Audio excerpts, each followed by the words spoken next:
Miss হবে না আপনার পছন্দের টিভি শো। দেখুন জি5 অ্যাপে একদম ফ্রি।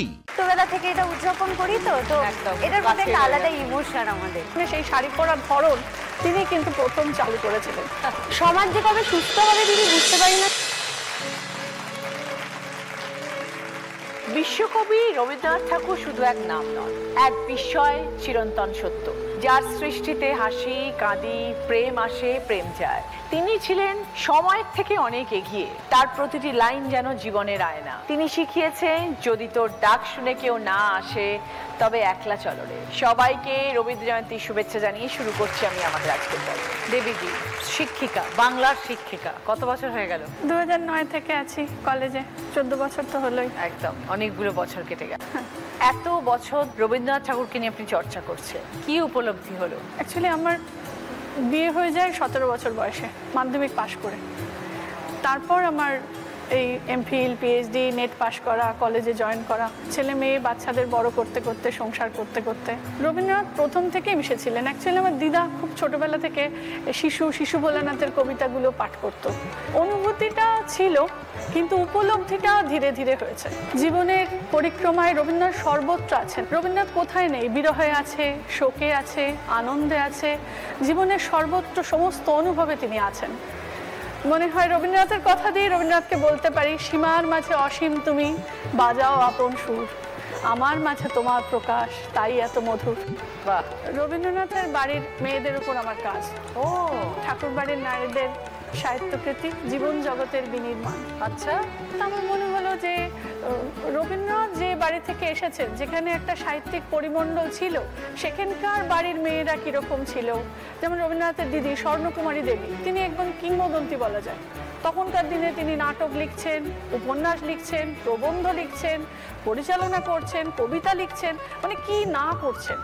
রবীন্দ্রনাথের যে দাদা সত্যেন্দ্রনাথ ঠাকুর, প্রথম তিনি উচ্চপদস্থ অফিসার হয়েছিলেন। তার স্ত্রী যে জ্ঞানানন্দিনী দেবী, আজকে আমরা মেয়েরা যে শাড়ি পরি, সেই শাড়ি পরার যে পার্সি মহিলাদের অনুকরণে সেই শাড়ি পরার ধরন তিনি কিন্তু প্রথম চালু করেছিলেন। এবার বলুন আপনার পরিবার সম্পর্কে, কে কে আছে আপনার পরিবারে? 2022 পর্যন্ত আমার শাশুড়ি ছিলেন, 104 বছর বয়সে উনি মারা যান। আমার স্বামী আর 2 সন্তান, একটা ছেলে একটা মেয়ে। হাজবেন্ড কি করেন? Husband doctor. আচ্ছা, ন্যাশনাল মেডিকেল কলেজে এমার্জেন্সিতে চাকরি করে। ওকে, খুব ভালো লাগলো পরিচয় হয় দেবীদি। আমারও খুব ভালো লাগলো। কথা বলি, কত বছরের স্কুল তোমার? আমার বিষ্ণুপুরে যে স্কুলটা আছে সেটা 42 বছর। আচ্ছা, তা আমার দাদু, আমার বাবা, আমার আচ্ছা। পিসি একসাথে তৈরি করে। আচ্ছা, তো নাচ, গান, আঁকা, আবৃত্তির ওখানে শেখানো হয়।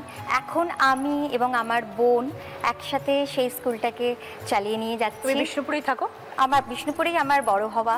তারপর আমি রবীন্দ্রভারতীতে ভর্তি হই, রবীন্দ্রসঙ্গীতে গ্রাজুয়েশন করি। তারপর যাই বিশ্বভারতীতে মাস্টার্স করতে, ওটাও আমার রবীন্দ্রসঙ্গীত। অনেক দিন হয়ে গেল তুমি দায়িত্বটা নিয়েছো? হ্যাঁ, অনেক বছর হয়ে গেল, অনেক বছর। প্রায় 15 বছর। বাহ! আর যখন তুমি কলকাতা থাকো তখন তুমি এখানকার স্কুল? এখান স্কুল, হ্যাঁ। কিন্তু আমার হাজবেন্ডও আমাকে খুব সাপোর্ট করে, কারণ ও একজন মিউজিশিয়ান। ও, রবীন্দ্র জয়ন্তী, 25শে বৈশাখ কিভাবে কাটানো হয়? ছোটবেলা থেকে এই দিনটার জন্য আমরা খুব ওয়েট করতাম, কারণ মর্নিং স্কুল থাকতো এই সময়টা। অনেক দিন ধরে স্কুলে প্রস্তুতি চলতো, রবীন্দ্র জয়ন্তী অনুষ্ঠানের প্রস্তুতি চলতো। আমরা সিলেক্ট করতাম কোন গানটা গাইবো, কোন নাচটা করব, এবং তার কস্টিউম কি হবে, কিরকম ফুলের গয়না হবে, এইরকম সব নিয়ে আমরা খুব এক্সাইটেড থাকতাম ছোটবেলা থেকেই। আমাদেরও নস্টালজিয়া লাগে যখন এই দিনটা আসে। স্কুল লাইফের একটা অন্য জীবন ছিল, আর এখন একদম অন্যরকম। এখন একদম অন্যরকম। প্র্যাকটিস চলছে, 1 মাস ধরে প্র্যাকটিস করছি, 1 মাস ধরে প্র্যাকটিস, তারপরে ফুলের গয়না লাগিয়ে নাচা। ভীষণ, আমি ভীষণ ভালোবাসি ফুলের গয়না। এটা একটা অদ্ভুত একটা নস্টালজিক ফিলিং। আমার যে নিজের স্কুল আছে, নিজেদের স্কুলের, সেই স্কুলের প্রোগ্রাম আমরা অ্যাটেন্ড করতাম। এছাড়াও বিভিন্ন জায়গায় প্রোগ্রাম করতাম, মানে সারাদিন আমাদের এই অনুষ্ঠানের মধ্যে দিয়েই চলে যেত। সৌরমিতা, একদম ছোট্ট একটা মেয়ে তুমি, যে রবীন্দ্রনাথ ঠাকুরকে নিয়ে চর্চা করো।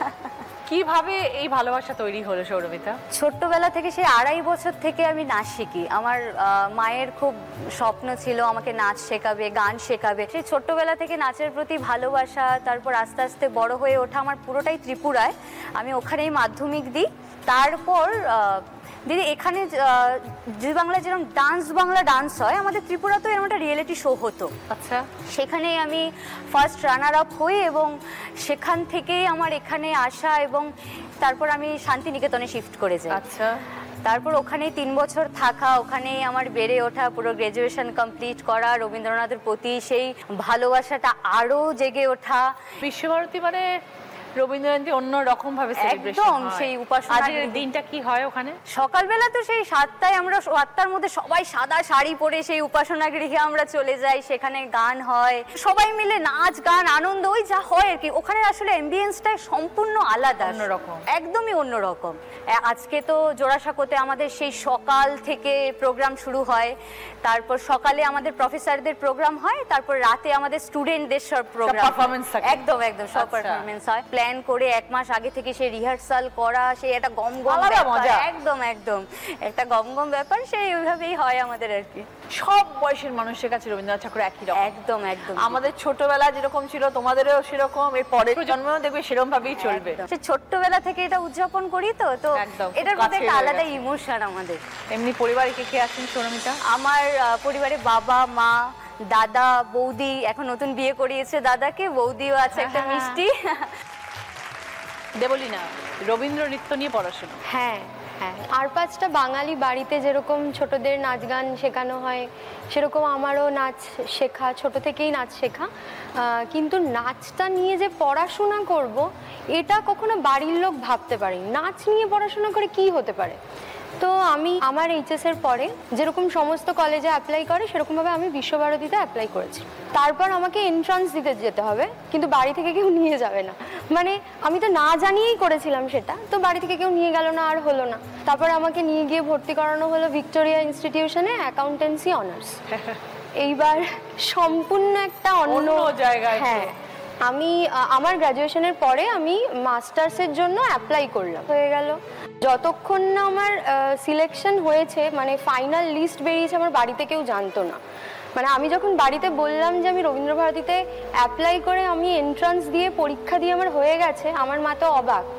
মানে তুই কবে কি করলি, কি করে হলো, দরকার নেই এইসবের দরকার নেই। সমাজ যে কবে সুস্থ হবে দিদি বুঝতে পারি না। সব বাবা মা যে কবে চাইবে যে আমার ছেলে ডাক্তার ইঞ্জিনিয়ার বড় চাকরি না করে আমার ছেলে মেয়ে শিল্পী হবে, এটা কবে চাইবে। এটা যেদিন চাইবে সেদিন হয়তো আমরা সম্পূর্ণভাবে স্বাধীন হব, আমাদের শিল্পীরা সম্পূর্ণভাবে স্বাধীন হবে।